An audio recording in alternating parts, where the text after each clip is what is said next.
जय हिंद साथियों, स्वागत करता हूं सभी अग्निवीर नौजवानों का एक मैराथन क्लास में। तो मेरे दोस्तों, आज की जो मैराथन क्लास होने वाली है वह आपकी 22 अप्रैल के लिए बहुत ही ज़्यादा महत्वपूर्ण क्लास होने वाली है। चाहे आप आर्मी जीडी की तैयारी कर रहे हो, क्लर्क और टेक्निकल, सभी के लिए बहुत ही ज़्यादा इंपॉर्टेंट क्लास होगी।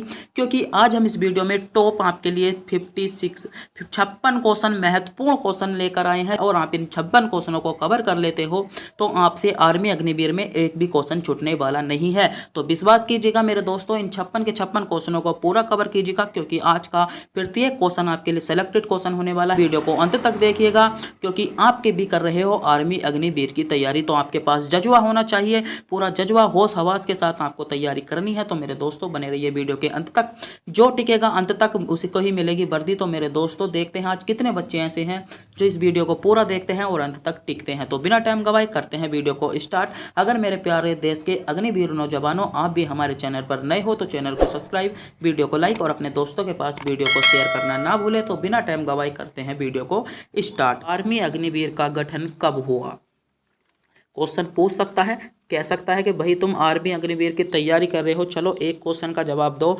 आर्मी अग्निवीर का गठन कब हुआ? ऑप्शन है वो है आपके 2021 में, 2019 में, 2022 में या 2020 में। तो आप उसको क्या जवाब दोगे? तो आपको पता तो होना चाहिए कि आर्मी अग्निवीर का जो गठन हुआ था वह आपका 2022 में हुआ था। कब? 16 जून को। इतना और बता देना आपने तो वह भाग जाएगा वहाँ से, आपसे बहुत ज़्यादा इंप्रेस हो जाएगा कि 16 जून 2022 को आपका आर्मी अग्निवीर का गठन पूर्ण क्वेश्चन था मेरे दोस्तों आपके लिए। अगला क्वेश्चन देखते हैं। अगला क्वेश्चन आपसे पूछा गया है, कौन सा राज्य भारत के सबसे पूर्वी भाग का स्थित है? या कौन सा राज्य है भारत में जो सबसे पूर्वी भाग है उसमें स्थित है?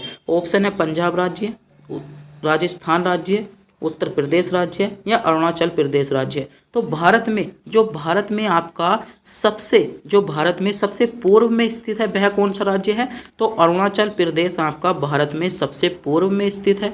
बात कर लेते हैं भारत में सबसे पूर्व, तो पूर्व दिशा ये होती है आपकी, तो यहाँ पर कौन है आपका? अरुणाचल प्रदेश है। बात कर लेते हैं पश्चिम में कौन सा राज्य है? तो पश्चिम में आपका राज्य जो है वह है आपका गुजरात। बात कर लेते हैं दक्षिण में कौन सा है? तो दक्षिण में जो आपका राज्य आ जाएगा कौन सा आ जाएगा? केरल आ जाएगा। बात कर लेते हैं उत्तर में, तो उत्तर में क्या आ जाता है? लद्दाख आपका आ जाएगा। तो इनका भी आपको पता होना चाहिए, क्वेश्चन पूछे जा सकते हैं। अगला क्वेश्चन पूछा गया है, राष्ट्रीय रक्षा अकादमी स्थित है? ऑप्शन है देहरादून में, पटना में, निकोबार में या दिल्ली में। बताइए, राष्ट्रीय रक्षा अकादमी आपकी कहाँ पर स्थित है? इंपॉर्टेंट क्वेश्चन है। तो राष्ट्रीय रक्षा अकादमी जो है वह आपकी देहरादून में स्थित है। यानी ए विकल्प जिन बच्चों ने चुना है वह बिल्कुल सही चुना है, जो बच्चे विकल्प ए की ओर जा रहे थे। अगला क्वेश्चन देखते हैं, भारतीय जो संविधान की प्रारूप समिति के चेयरमैन को थे? ऑप्शन है डॉक्टर भीमराव अंबेडकर, महात्मा गांधी, सरदार पटेल या जवाहरलाल नेहरू। तो बताइए, संविधान की प्रारूप समिति के चेयरमैन कौन थे? तो संविधान की जो प्रारूप समिति के चेयरमैन थे वे आपके डॉक्टर भीमराव अंबेडकर थे। यानी ए विकल्प जिन बच्चों ने चुना है वह बिल्कुल सही चुना है। जो बच्चे विकल्प ए की ओर जा रहे थे वे बिल्कुल सही जा रहे थे। ए विकल्प आपका बिल्कुल करेक्ट जवाब हो जाएगा। अगला क्वेश्चन पूछा है, नींबू और संतरे में कौन सा विटामिन पाया जाता है? Vitamin C, vitamin D, vitamin B या विटामिन ए। बताइए, नींबू और संतरे में कौन सा विटामिन पाया जाता है? कमेंट बॉक्स में बता दीजिएगा। इतना का आप कमेंट बॉक्स में बता रहे हैं तो हमारे चैनल को सब्सक्राइब भी जरूर कर दीजिएगा। बताइएगा, नींबू और संतरे में कौन सा विटामिन पाया जाता है? तो विटामिन सी आपका नींबू और संतरे में पाया जाता है। तो जिन बच्चों ने विटामिन सी को सेलेक्ट किया था वह बिल्कुल सही सेलेक्ट किया था। अगला क्वेश्चन पूछा गया है, लक्षद्वीप की राजधानी है? ऑप्शन है कावरत्ती, पटना, निकोबार या दिल्ली। बताइए, तो लक्षद्वीप की राजधानी आपकी क्या है? तो लक्षद्वीप की जो राजधानी है आपकी है कावरत्ती। क्या?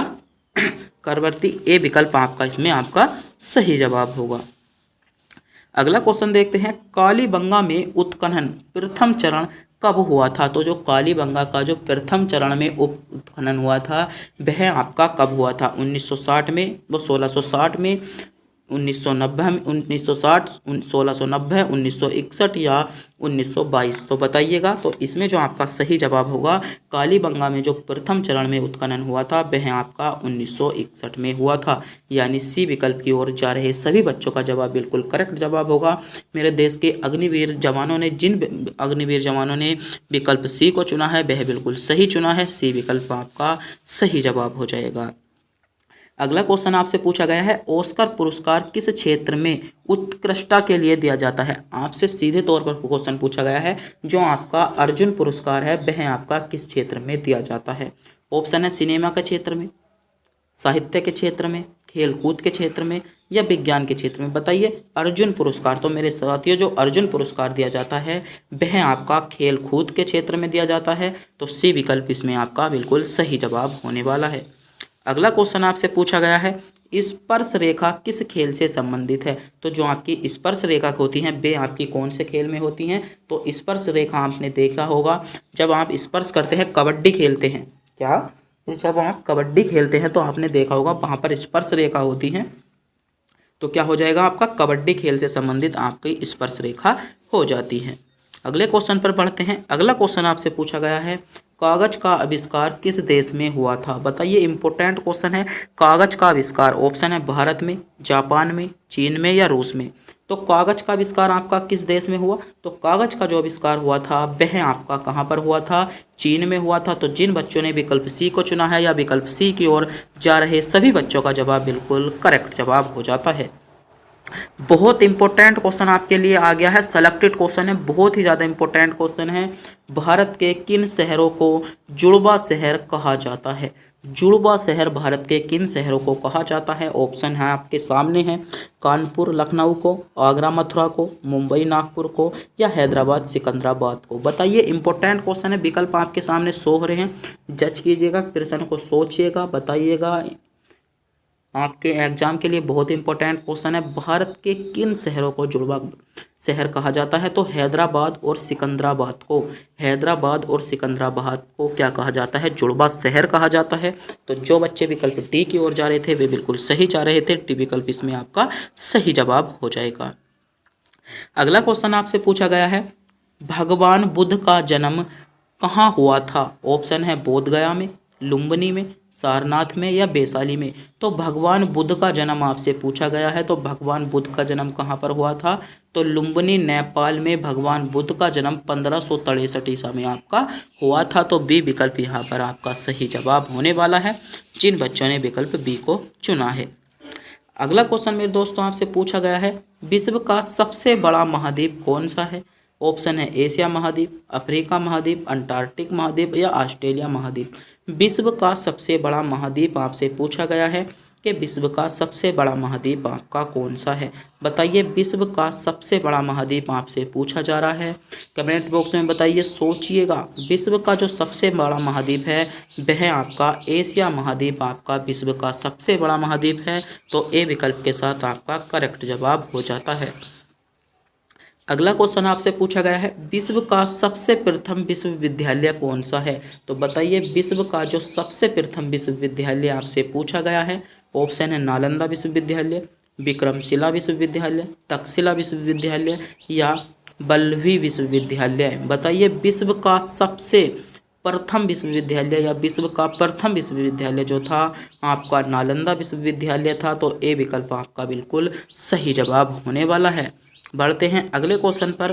अगला क्वेश्चन आपसे पूछा गया है, भारत में ईस्ट इंडिया कंपनी ने अपना पहला कारखाना कहाँ खोला था। बहुत ही ज़्यादा इम्पोर्टेंट क्वेश्चन, बहुत ही इम्पोर्टेंट क्वेश्चन है। ऑप्शन है आगरा में, कर्नाटक में, सूरत में या मैसूर में। तो बताइएगा, भारत में ईस्ट इंडिया कंपनी, भारत में जो आपकी ईस्ट इंडिया कंपनी आई थी 1600 में, उसने अपना पहला कारखाना कहाँ पर खोला। बताइए, भारत में ईस्ट इंडिया कंपनी ने अपना जो पहला कारखाना खोला था वह आपका जो खोला था सूरत में खोला था। कहाँ पर खोला था, सूरत गुजरात। यहाँ पर सी विकल्प के साथ आपका बिल्कुल सही जवाब होने का वाला है, जिन बच्चों ने विकल्प सी को चुना है। अगला क्वेश्चन पूछा गया है, भारत में पहला डाक टिकट कब जारी किया गया था। ऑप्शन है 1827 में, 1829 में, 1841 में, 1852 में। तो पहला जो डाक टिकट जारी किया गया था वह आपका 1852 में जारी किया गया था, यानी डी विकल्प की ओर जा रहे सभी स्टूडेंटों का जवाब बिल्कुल सही जवाब होगा।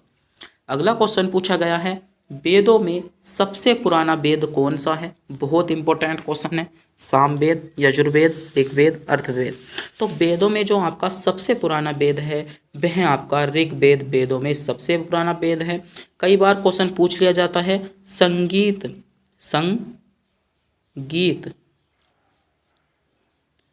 किस वेद से संबंधित है? तो जो आपके संगीत होते हैं वे आपके साम वेद से संबंधित हैं। तो क्वेश्चन आपसे पूछा गया था वेदों में सबसे पुराना वेद कौन सा है, तो ऋग्वेद आपका सबसे पुराना वेद हो जाएगा। अगला क्वेश्चन पूछा गया है, भाभा परमाणु अनुसंधान केंद्र कहाँ पर स्थित है? नई दिल्ली में, कोलकाता में, चेन्नई में या मुंबई में?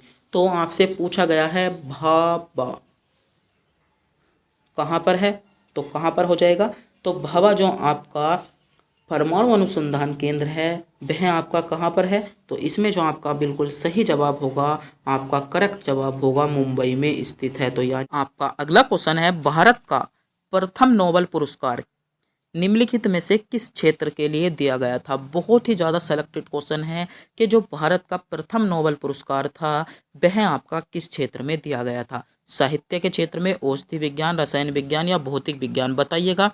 जो आपका बहुत इंपॉर्टेंट क्वेश्चन है, भारत का प्रथम नोबेल पुरस्कार, भारत का जो प्रथम नोबेल पुरस्कार दिया गया था वह आपका किस क्षेत्र में दिया गया था? तो साहित्य के क्षेत्र में दिया गया था, यानी ए विकल्प यहाँ पर आपका बिल्कुल करेक्ट जवाब हो जाएगा। और कब दिया गया था? तो 1913 में भारत का प्रथम नोबेल पुरस्कार दिया गया था। ए विकल्प के साथ इसमें आपका बिल्कुल करेक्ट जवाब हो जाता है। आपका अगला क्वेश्चन है और बहुत ही ज़्यादा इम्पोर्टेंट क्वेश्चन है। आपका क्वेश्चन है, राष्ट्रीय पुलिस अकादमी कहाँ स्थित है? क्वेश्चन पूछा गया है, हैदराबाद में, मैसूरी में, नई दिल्ली में या भोपाल में? तो बताइएगा, राष्ट्रीय पुलिस अकादमी कहाँ पर स्थित है? बहुत ही ज़्यादा सेलेक्टेड क्वेश्चन है उत्तर प्रदेश पुलिस के लिए।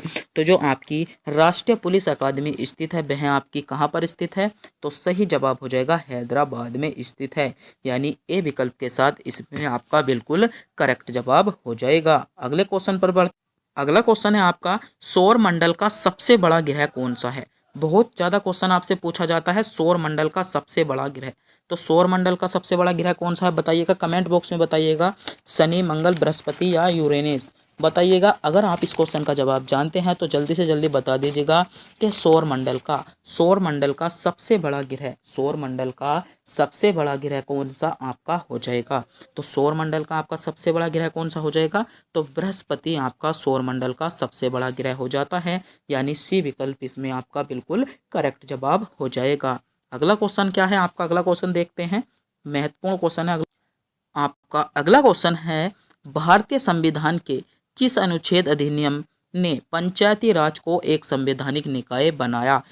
आपसे क्वेश्चन पूछा गया है, ध्यान से पढ़िएगा। भारतीय संविधान के किस संशोधन अधिनियम ने पंचायती राज को एक संवैधानिक निकाय बनाया? ऑप्शन है 1992 का संविधान संशोधन 73वां, 1902 का 86वां संविधान संशोधन, 1992 का 74वां संविधान संशोधन या 1989 का 61वां संविधान संशोधन? तो क्वेश्चन में आपसे क्या पूछा गया है? क्वेश्चन में मेरे दोस्तों आपसे पूछा गया है, भारतीय संविधान का जो पंचायती राज को एक संवैधानिक अधिकार बताया है वह आपका कौन से संविधान संशोधन ने बताया है?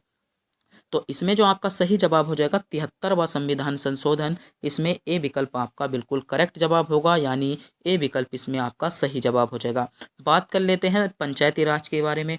तो भारत के जो भारतीय संविधान है, भारतीय संविधान के भाग 9 में कई बार क्वेश्चन पूछ लिया गया है, भारतीय संविधान के भाग 9 में पंचायती राज का विवरण है। और किसमें? अनुसूची 11 में जो है, अनुसूची 11 में भी आपको पंचायती राज का विवरण दिया गया है। भारतीय संविधान में कुल अनुसूची कितनी है? 12 है। 12 में से जो 12वीं अनुसूची है वह आपकी नगर पालिका से संबंधित है और 11वीं अनुसूची आपकी पंचायती राज से संबंधित हो जाएगी। अगला क्वेश्चन पूछा गया है, पीने के पानी 4 डिग्री सेल्सियस पर शरीर तैरता है, यदि उसका तापमान 100 डिग्री सेल्सियस कर दिया जाए तो क्या होगा? बताइएगा। क्वेश्चन आपके सामने है, सोचिएगा, समझिएगा, क्योंकि एग्जाम में तो आपको ही जाना है, आपको ही उत्तर देने हैं। तो कमेंट बॉक्स में बताइएगा जल्दी से जल्दी।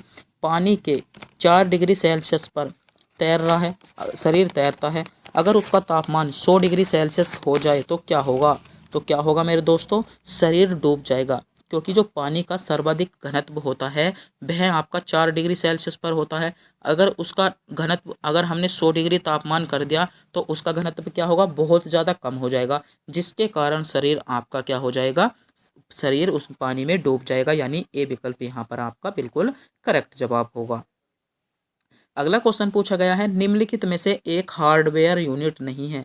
तो इनमें से हार्डवेयर यूनिट कौन सी नहीं है, कंप्यूटर से क्वेश्चन पूछ लिया गया है। एक क्वेश्चन आपको कंप्यूटर से देखने को मिल जाएगा, एक या दो। तो ऑपरेटिंग सिस्टम आपका क्या नहीं है, हार्डवेयर नहीं है, यानी सी विकल्प की ओर जा रहे सभी बच्चों का जवाब बिल्कुल सही जवाब होगा। अगला क्वेश्चन बहुत ही ज़्यादा इम्पोर्टेंट क्वेश्चन है, भारतीय संविधान का कौन सा भाग संविधान की आत्मा कहलाता है। तो भारतीय संविधान का कौन सा भाग ऐसा है जो संविधान की आत्मा कहलाता है, बताइएगा। भारतीय संविधान की उद्देश्यका को संविधान की आत्मा के नाम से जाना जाता है, यानी सी विकल्प आपका करेक्ट जवाब हो जाएगा। और डॉक्टर भीमराव अंबेडकर ने आर्टिकल 32 को जो बताया था भारतीय संविधान की आत्मा बताया था। अगर आपको आर्टिकल पूछ लिया जाए कि किस भारतीय संविधान के किस आर्टिकल को संविधान की आत्मा कहते हैं, तो आर्टिकल 32 को कहते हैं। अगर आपसे क्वेश्चन पूछ लिया जाए भारतीय संविधान के किस भाग को आत्मा कहते हैं, तो उद्देश्य का यानी प्रस्तावना इसमें आपका सही जवाब हो जाएगा। अगला क्वेश्चन आपसे पूछा गया है, फुहारा निम्नलिखित में से किस सिद्धांत पर कार्य करता है। तो फुहारा जो कार्य करता है वह आपका बर्नौली के सिद्धांत पर कार्य करता है, यानी ए विकल्प इसमें आपका सही जवाब हो जाएगा। अगला क्वेश्चन पूछा गया है, सरकार द्वारा शुल्क कर लगाने का अधिकार संविधान की कौन सी अनुसूची में है। तो सरकार द्वारा जो शुल्क कर लगते हैं वह आपकी कौन सी अनुसूची में लगते हैं, तो अनुसूची 7 में लगते हैं, जिसमें आपकी 3 अनुसूची आपको दी गई है, संघ सूची, राज्य सूची और संवर्ती सूची। संघ सूची जो होती है, संघ सूची पर जो नियम बनाती है केंद्र सरकार बनाती है। राज्य सूची जो होती है उन पर नियम बनाती है राज्य सरकार। और जो संवर्ती सूची होती है उन पर केंद्र व राज्य सरकार दोनों नियम बनाती हैं। अगला क्वेश्चन महत्वपूर्ण क्वेश्चन है आपका, गौतम बुद्ध का जन्म स्थान था। तो गौतम बुद्ध का जो जन्म स्थान था वह कहाँ था, तो बात कर लेते हैं गौतम बुद्ध से संबंधित बहुत ज़्यादा क्वेश्चन पूछे जाते हैं, ध्यान से देखिएगा, इस क्वेश्चन को ध्यान से पढ़िएगा। तो गौतम बुद्ध का जो जन्म हुआ था वह आपका जो हुआ था 563 में कहाँ पर हुआ था, लुम्बिनी नेपाल में। क्वेश्चन बहुत बनेंगे यहाँ से। तो गौतम बुद्ध का जो जन्म हुआ था वह आपका लुम्बिनी नेपाल में 1563 में हुआ था, नेपाल में। और जो इनकी मृत्यु हुई थी या महापरिनिर्वाण जो हुआ था वह हुआ था आपका 483 में, कहाँ पर, कुशीनगर में। तो 2 क्वेश्चन आपसे पूछ लिए गए। इस क्वेश्चन को मैं ज़्यादा इसलिए बताता हूँ क्योंकि यहाँ से क्वेश्चन बहुत ज़्यादा पूछे जाते हैं और क्वेश्चन कई बार पूछ लिया जाते हैं। इन्होंने अपना पहला जो उपदेश दिया था वह आपका कहाँ पर दिया था, तो पहला उपदेश इन्होंने कहाँ पर दिया था, श्रावस्ती में दिया था। सर्वाधिक उपदेश कहाँ पर दिए थे, सारनाथ में दिए थे। गौतम बुद्ध के बचपन का नाम क्या था, तो गौतम बुद्ध के जो बचपन का नाम था वह आपका क्या था, तो सिद्धार्थ गौतम बुद्ध के बचपन का नाम था। कई बार क्वेश्चन पूछ लिया गया है। इनकी माता का नाम क्या था, तो माया देवी या महामाया, क्या, माया देवी या महामाया क्या थी, इनकी माता थी। बात कर लेते हैं गौतम बुद्ध की पत्नी। तो गौतम बुद्ध की पत्नी कौन थी, यशोधरा थी।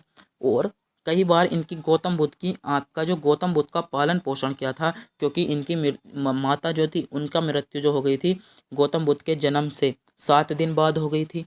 इन्होंने का जो पालन पोषण किया था इनकी मौसी ने किया था, किसने, गोमतीमती ने। प्रजापति किसने, प्रजापति कौन थी, गोमती ने। प्रजापति गोमती ने इनका पालन पोषण किया था। कई बार क्वेश्चन पूछ लिया गया है। कितनी बौद्ध संगीति हुई थी, आपकी 4 बौद्ध संगीति हुई थी। अगर ज़्यादा डिटेल्स में बताऊंगा तो बहुत टाइम लग जाएगा। चारों की डेट बता दूं तो एक हुई थी आपकी 383 में, दूसरी हुई थी आपकी 483 में पहली, 383 में दूसरी, 255 में तीसरी और पहली एडी में आपकी चौथी हुई थी। पहली कहाँ पर हुई थी, तो पहली जो हुई थी आपकी राजगिरा में हुई थी पहली, दूसरी हुई थी आपकी वैशाली में, तीसरी हुई थी आपकी पाटलिपुत्र में और चौथी हुई थी आपकी कुंडलवन में। तो आपको पता होना चाहिए क्योंकि यहाँ से बहुत सारे क्वेश्चन आपसे पूछे जाते हैं। बढ़ते हैं अगले क्वेश्चन पर। अगला क्वेश्चन देखते हैं आपका क्या है। अगला क्वेश्चन आपसे पूछा गया है मानव अधिकारों की सार्वभौमिक घोषणा UDHR के अनुच्छेद 4 के का विवरण प्रस्तुत करता है। तो किसका विवरण प्रस्तुत करता है? आपका सही जवाब होगा गुलामी से स्वतंत्रता का विवरण प्रस्तुत करता है। तो ए विकल्प यहाँ पर आपका करेक्ट जवाब होने वाला है। अगला क्वेश्चन आपसे पूछा है डॉट डॉट आपको बताना होगा कि नियुक्ति भारत के राष्ट्रपति द्वारा नहीं की जाती। ऑप्शन है उच्चतम न्यायालय के न्यायाधीश की, महाधिवक्ता की, राज्यपाल की या महान्यायवादी की। तो जो आपका उच्चतम न्यायालय का न्यायाधीश होता है यानी सुप्रीम कोर्ट के न्यायाधीश की जो नियुक्ति करता है राष्ट्रपति करता है, तो ये भी आपका करेक्ट जवाब होगा। राज्यपाल की भी नियुक्ति राष्ट्रपति करता है और महाधिवक्ता की भी नियुक्ति राष्ट्रपति करता है। तो महाधिवादी की तो आपका सही जवाब होगा अधिवक्ता की जो नियुक्ति नहीं करता, कौन नहीं करता? राष्ट्रपति नहीं करता। कौन करता है? राज्यपाल करता है। और किस अनुच्छेद के तहत करता है? अनुच्छेद 165 के अंतर्गत राज्यपाल महाधिवक्ता की नियुक्ति करता है। तो क्वेश्चन में आपसे पूछा गया था राष्ट्रपति निम्न में से किसकी नियुक्ति नहीं करता? तो महाधिवक्ता बी विकल्प के साथ आपका करेक्ट जवाब था। अगला क्वेश्चन आपसे जो पूछा गया है, क्वेश्चन पूछा गया है निम्न में से कौन एक वैज्ञानिक होने के साथ साथ एक महान उद्योगपति भी थे जिन्होंने भारत में कई उद्योगों की स्थापना की। तो ऐसे उद्योगपति कौन थे? आपका जो सही जवाब होगा विक्रम साराभाई। विक्रम साराभाई एक ऐसे उद्योगपति थे, यानी इसमें आपका सी विकल्प बिल्कुल करेक्ट जवाब होगा। और एक जो आपका क्वेश्चन था यहाँ पर, क्वेश्चन था यो कि इसमें जो आपका संगीत पुरस्कार था वह आपका CV रमन को दिया गया था। सी विकल्प के साथ यहाँ पर विक्रम साराभाई थोड़ा सा गलत हो गया था। तो इस क्वेश्चन को रिपीट कर लेंगे, CV रमन यहाँ पर आप बिल्कुल करेक्ट कर लेंगे। अगला क्वेश्चन है आपका वर्ष 1916 में निम्न में से कौन सा पैक्ट हुआ? ऑप्शन है लखनऊ पैक्ट, पूना पैक्ट, सूरत पैक्ट या इनमें से कोई नहीं।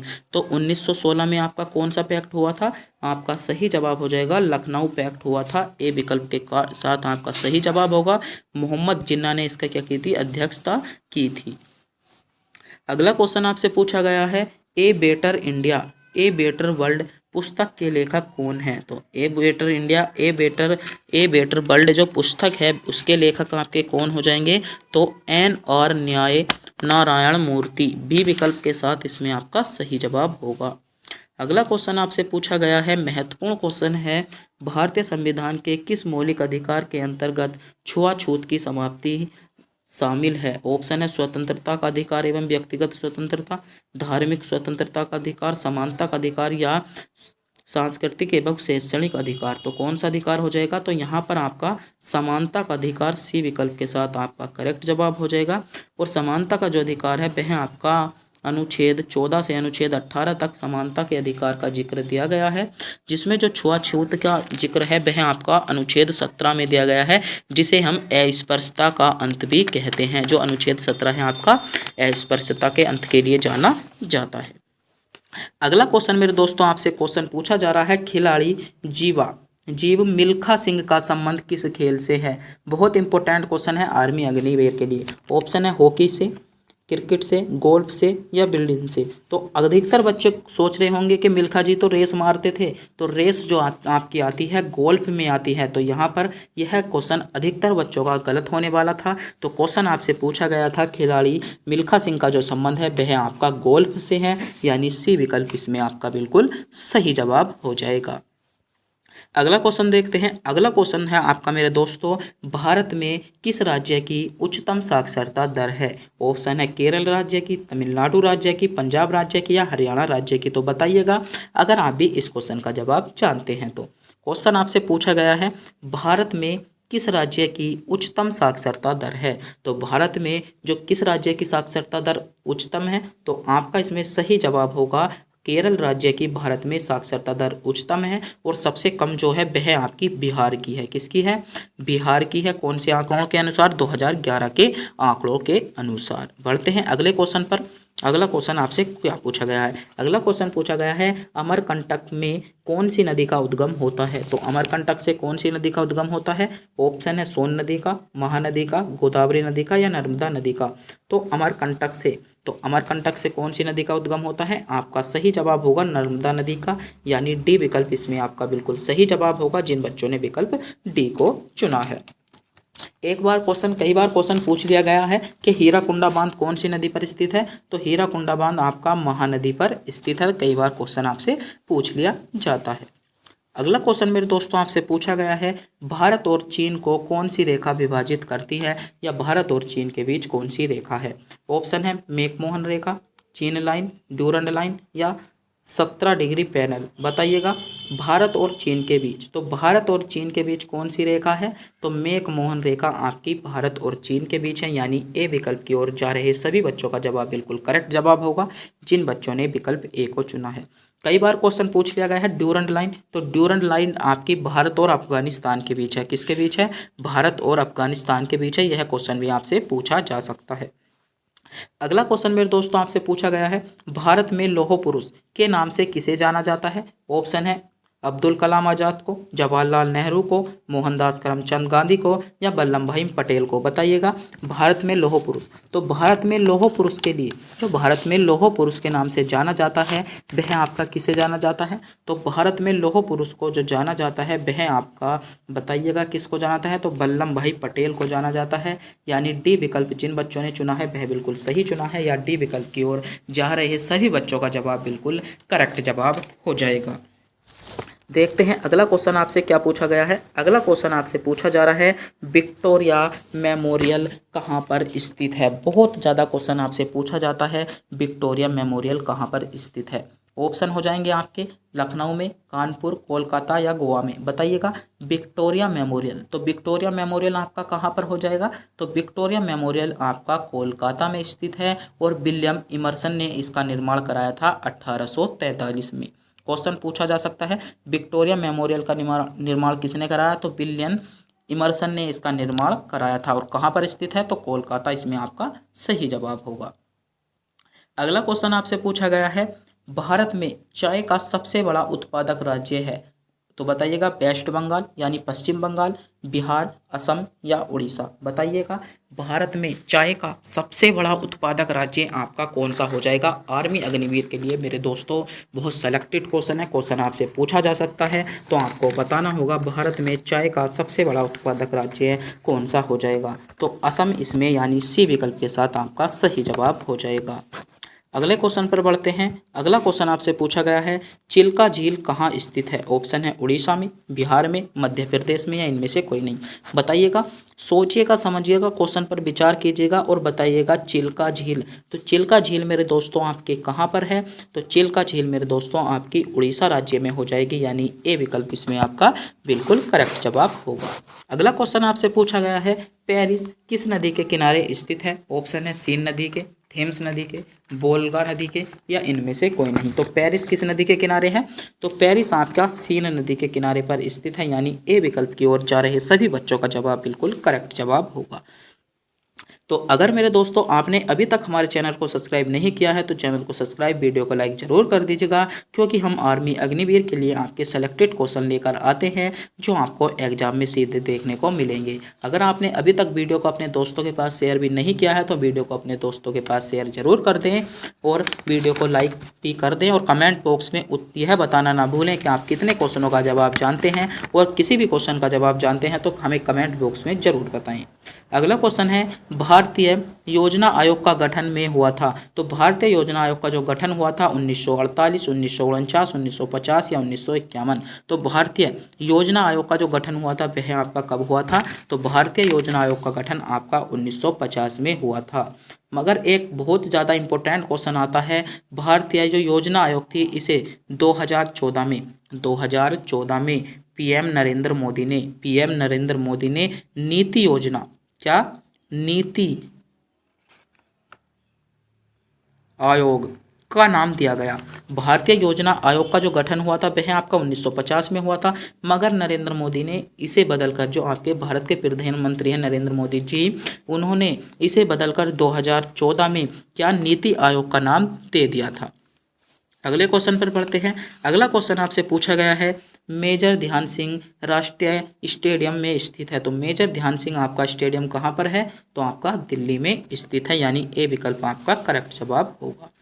अगला क्वेश्चन में दोस्तों आपसे पूछा गया है, निम्नलिखित में से कौन सा समाचार पत्र भारत का एक प्रमुख अंग्रेजी समाचार पत्र है? ऑप्शन है आज तक। तो आज तक कैसा पत्र है? तो आज तक जो है आपका एक हिंदी समाचार पत्र है। सहारा समय भी आपका हिंदी समाचार पत्र है। दैनिक भास्कर भी, जो आपका इंडियन टाइम्स ऑफ इंडिया जो है वह आपका भारत में एक अंग्रेजी समाचार पत्र है, यानी डी विकल्प की ओर जा रहे सभी बच्चों का जवाब बिल्कुल करेक्ट जवाब होगा जिन बच्चों ने विकल्प डी को चुना है। अगला क्वेश्चन आपसे पूछा गया है, भारतीय संविधान के निर्माता कौन है? ऑप्शन है पंडित दामोदर मिश्र, पंडित जवाहरलाल नेहरू, डॉक्टर भीमराव अंबेडकर, सरोजिनी नायडू। तो बताइए, क्वेश्चन में आपसे पूछा गया है भारतीय संविधान के निर्माता, तो भारतीय संविधान के निर्माता कौन है? कौन है? डॉक्टर भीमराव अंबेडकर, यानी सी विकल्प इसमें आपका सही जवाब होगा। अगले क्वेश्चन पर बढ़ते हैं। अगला क्वेश्चन आपसे पूछा गया है, किस नदी को नमक की नदी कहा जाता है? ऑप्शन है गोदावरी नदी को, लूनी नदी को, कृष्णा नदी को, या इनमें से कोई नहीं। बताइए, किस नदी को नमक की नदी कहा जाता है? तो नमक की नदी कहा जाता है आपका लूनी नदी को, तो बी विकल्प आपका करेक्ट जवाब होगा। अगला क्वेश्चन पूछा गया है, भगवान महावीर का जन्म स्थान कहाँ पर है? ऑप्शन है पाटलिपुत्र में, वैशाली में, कपिलवस्तु में, या इनमें से कोई नहीं। तो बताइए, महावीर स्वामी का जन्म, भगवान महावीर स्वामी का जन्म कहाँ पर हुआ था या कौन से स्थान पर स्थित है? तो महावीर जो स्वामी का जन्म हुआ था वह आपका वैशाली कुंडग्राम में हुआ था, तो बी विकल्प के साथ इसमें आपका सही जवाब हो जाता है जिन बच्चों ने विकल्प बी को चुना है। अगला क्वेश्चन आपसे पूछा गया है, पंचशील पर किन दो देशों के हस्ताक्षर किए गए हैं? ऑप्शन है भारत और चीन के, भारत और पाकिस्तान के, भारत और श्रीलंका के, या इनमें से कोई नहीं। तो पंचशील पर किन दो देशों के हस्ताक्षर किए गए हैं? बहुत इंपॉर्टेंट क्वेश्चन है। तो पंचशील पर किन दो देशों के हस्ताक्षर किए गए हैं?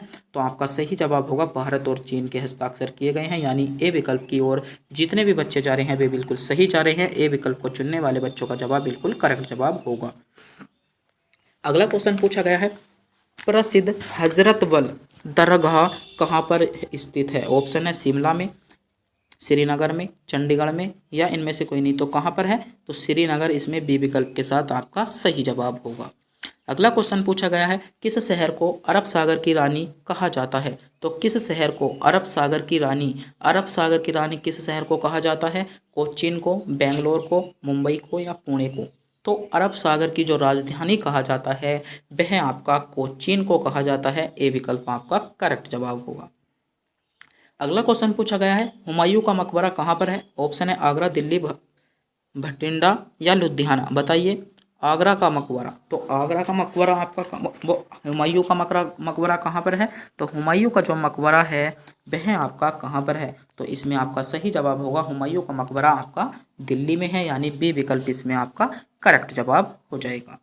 अगला क्वेश्चन पूछा गया है, निम्नलिखित में से कौन सा देश का सर्वोच्च खेल पुरस्कार है? तो कौन सा सर्वोच्च पुरस्कार है? तो राजीव गांधी खेल रत्न पुरस्कार देश का सर्वोच्च क्या है? देश का सर्वोच्च पुरस्कार हो जाएगा। सी विकल्प आपका करेक्ट जवाब है। अगला क्वेश्चन आपसे पूछा गया है, महात्मा गांधी ने असहयोग आंदोलन किस वर्ष शुरू किया था? तो बताइए मेरे दोस्तों, इंपॉर्टेंट क्वेश्चन है, महात्मा गांधी ने असहयोग आंदोलन किस वर्ष शुरू किया था? ऑप्शन है 1920 में, 1919 में, 1922 में, या इनमें से कोई नहीं। तो महात्मा गांधी जी ने जो असहयोग आंदोलन शुरू किया था वह आपका कब किया था? तो 1920 में असहयोग आंदोलन को शुरू किया गया था, यानी ए विकल्प इसमें आपका सही जवाब हो जाएगा। अगला क्वेश्चन पूछा गया है, भारत में कौन जीव सबसे प्रथम अंतरिक्ष में भेजा गया? तो अंतरिक्ष में जो सबसे पहले आपका जीव भेजा गया था वह आपके कुत्ते को भेजा गया था।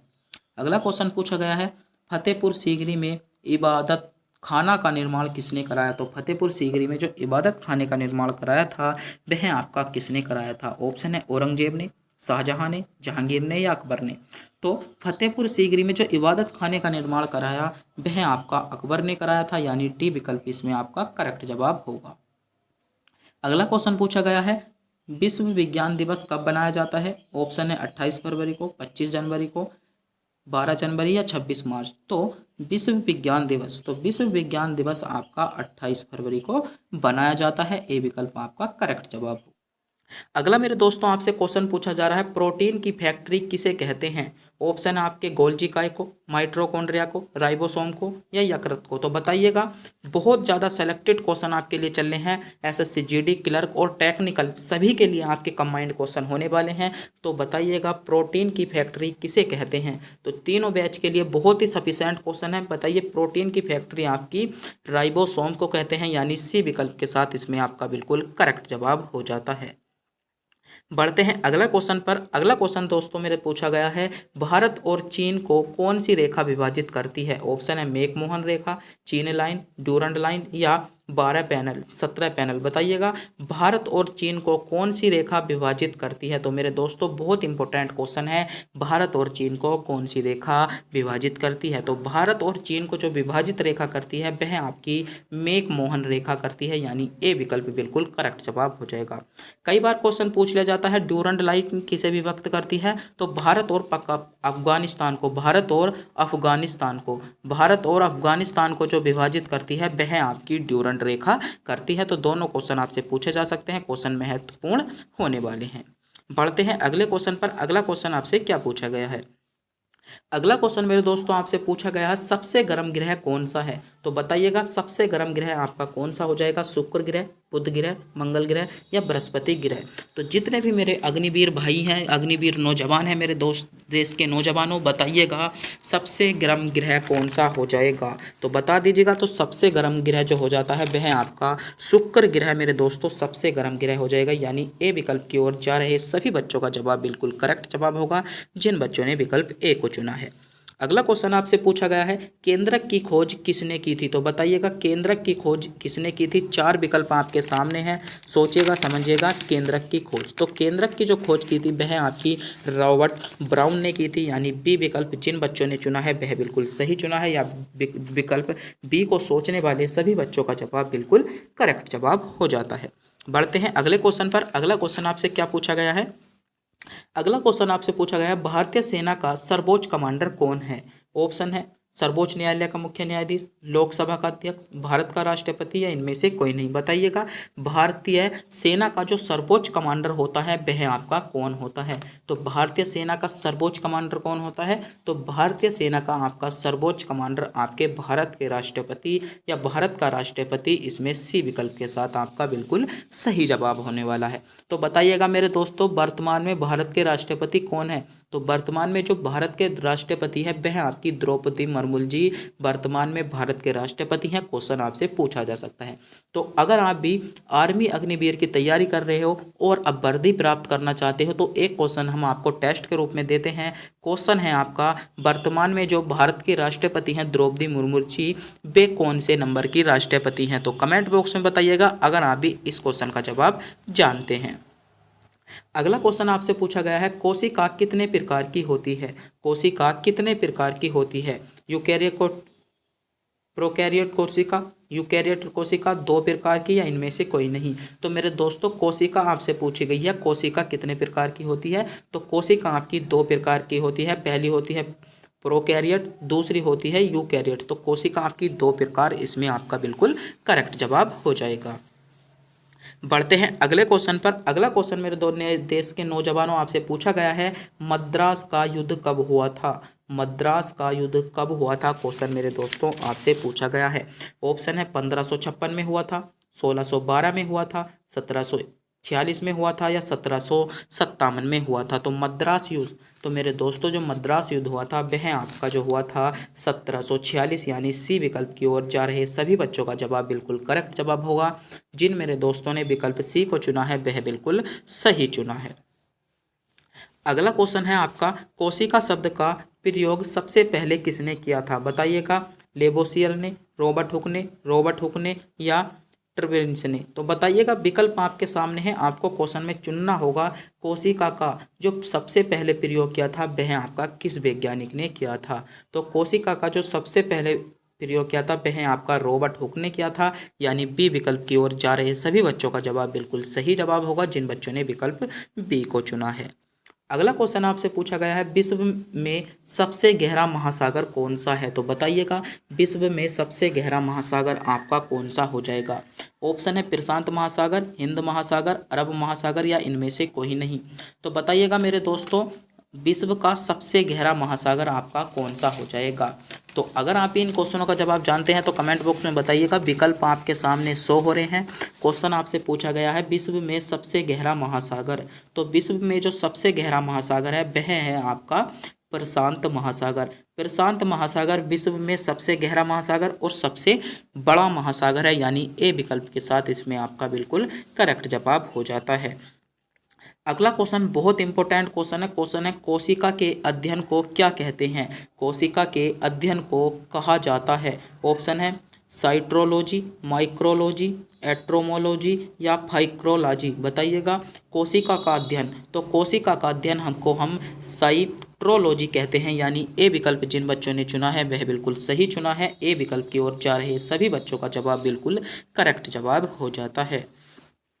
अगला क्वेश्चन देखते हैं। अगला क्वेश्चन मेरे दोस्तों आपसे पूछा गया है, क्वेश्चन है विश्व में मसालों के घर के नाम से जाना जाता है। ऑप्शन है इटली को, चीन को, ब्राजील को या भारत में। बताइएगा विश्व में मसालों के घर के नाम से जाना जाता है, तो विश्व में मसालों के घर के नाम से क्या जाना जाता है? बहुत इंपॉर्टेंट क्वेश्चन है। क्वेश्चन मेरे दोस्तों आपसे पूछा जा सकता है कि विश्व में मसालों के घर के नाम से किसे जाना जाता है? तो विश्व में जो मसालों के घर के नाम से जाना जाता है वह आपका भारत को जाना जाता है, यानी इसमें डी विकल्प बिल्कुल सही जवाब हो जाएगा। अगला क्वेश्चन मेरे दोस्तों आपसे पूछा गया है, कॉफी किस प्रकार का पौधा होता है? ऑप्शन है शीतोष्ण कटिबंधीय, उपोष्ण कटिबंधीय सदाबहार, उष्ण कटिबंधीय झाड़ी या इनमें से कोई नहीं। तो बताइए कॉफी किस प्रकार का पौधा होता है? मेरे दोस्तों आपसे क्वेश्चन पूछा गया है कॉफी आपका किस प्रकार का पौधा होता है? तो कॉफी किस प्रकार का पौधा होता है? तो उष्ण कटिबंधीय झाड़ीय दार पौधा होता है, यानी सी विकल्प की ओर जा रहे सभी बच्चों का जवाब बिल्कुल करेक्ट जवाब होगा। जिन बच्चों ने विकल्प सी को चुना है वह बिल्कुल करेक्ट चुना है। अगला क्वेश्चन मेरे दोस्तों आपसे पूछा गया है, टाइलिन मानव शरीर में कहाँ पाया जाता है? ऑप्शन है लार में, अमाशय में, छोटी आंत में या खून में। तो टाइलिन बताइएगा, बहुत ज़्यादा क्वेश्चन पूछा जाता है टाइलिन। तो टाइलिन जो पाया जाता है वह आपका लार में पाया जाता है। किस में पाया जाता है? टाइलिन आपका लार में पाया जाता है, यानी ए विकल्प इसमें आपका सही जवाब हो जाएगा। अगला क्वेश्चन मेरे दोस्तों आपसे पूछा गया है, अमरकंटक में कौन सी नदी का उद्गम होता है? ऑप्शन है सोन नदी का, महानदी का, गोदावरी नदी का, नर्मदा नदी का। तो अमरकंटक में कौन सी नदी का उद्गम होता है? तो अमरकंटक से जो उद्गम होता है वह आपका नर्मदा नदी का उद्गम होता है। बात कर लेते हैं सोन नदी का। तो सोन नदी का जो उद्गम होता है वह आपका मध्य प्रदेश अनूपपुर जिला है एक, वहाँ से आपका उद्गम होता है। गोदावरी नदी को बात करें तो गोदावरी नदी का जो उद्गम होता है वह आपका त्रियंबकेश्वर से आपका उद्गम होता है। बात कर लेते हैं महानदी। तो महानदी की एक बहुत ही ज़्यादा खास बात है कि महानदी पर जो आपका हीराकुंडा बांध है, कौन सा? हीराकुंडा जो बांध है वह आपका महानदी पर ही बना हुआ है, यानी महानदी इसमें आपका करेक्ट जवाब होगा। कई बार क्वेश्चन पूछ लिया जाता है हीराकुंडा बांध कहाँ पर है? तो महानदी पर आपका स्थित है। अमरकंटक से कौन सी नदी का उद्गम होता है? तो नर्मदा नदी। जिन बच्चों ने विकल्प डी को चुना था वह बिल्कुल सही चुना था। डी विकल्प इसमें आपका करेक्ट जवाब हो जाएगा। अगला क्वेश्चन मेरे दोस्तों पूछा गया है, इंसुलिन की कमी से होने वाले रोग का नाम। ऑप्शन है खसरा, टिटेंस, पीलिया या मधुमेह। तो इंसुलिन की कमी से होने वाला रोग कौन सा है? तो मधुमेह आपका इंसुलिन की कमी के कारण होता है, यानी जिन बच्चों ने विकल्प डी को चुना है वह बिल्कुल सही चुना है। डी विकल्प की ओर जा रहे सभी बच्चों का जवाब बिल्कुल करेक्ट जवाब हो जाएगा। अगला क्वेश्चन आपसे पूछा गया है, सत्यमेव जयते कहाँ से लिया गया है? ऑप्शन है मंडोक उपनिषद से, ऋग्वेद से, न्याय सूत्र से या सामवेद से। बताइएगा सत्यमेव जयते कहाँ से लिया गया है? तो मेरे दोस्तों जो सत्यमेव जयते लिया गया है वह आपका जो लिया गया है मंडोक उपनिषद से लिया गया है, यानी ए विकल्प की ओर जा रहे सभी बच्चों का जवाब बिल्कुल करेक्ट जवाब हो जाएगा। अगला क्वेश्चन आपसे पूछा गया है, भारतीय संविधान के निर्माता कौन है? ऑप्शन है पंडित दामोदर मिश्र, पंडित जवाहरलाल नेहरू, डॉक्टर भीमराव अंबेडकर या सरोजिनी नायडू। बताइए भारतीय संविधान के निर्माता कौन हैं? तो भारतीय संविधान के निर्माता कौन है? तो डॉक्टर भीमराव अंबेडकर भारतीय संविधान के निर्माता हैं, यानी सी विकल्प इसमें आपका बिल्कुल सही जवाब होने वाला है। अगला क्वेश्चन मेरे दोस्तों आपसे पूछा गया है, मनुष्य में वृद्धि एवं चतुराई का केंद्र है। तो मनुष्य में जो वृद्धि और चतुराई का केंद्र है वह है आपका सेरिब्रम। तो जिन बच्चों ने विकल्प बी को चुना है वह बिल्कुल सही चुना है। और आज की वीडियो का अंतिम क्वेश्चन मेरे दोस्तों आपके सामने आ गया है। क्वेश्चन है, ग्रीन पार्क स्टेडियम कहाँ पर स्थित है? तो बताइएगा ग्रीन पार्क स्टेडियम कहाँ पर स्थित है? कानपुर में, चेन्नई में, बेंगलोर में या इनमें से कोई नहीं? तो बताइएगा ग्रीन पार्क स्टेडियम आपका कहाँ पर होगा? तो ग्रीन पार्क स्टेडियम जो है वह आपका कानपुर में है। तो ए विकल्प आपका करेक्ट जवाब होगा। तो मेरे प्यारे दोस्तों आज की वीडियो का यह क्वेश्चन अंतिम क्वेश्चन था और आज जो क्वेश्चन थे सभी क्वेश्चन आर्मी अग्निवीर के लिए गोल्डन क्वेश्चन थे।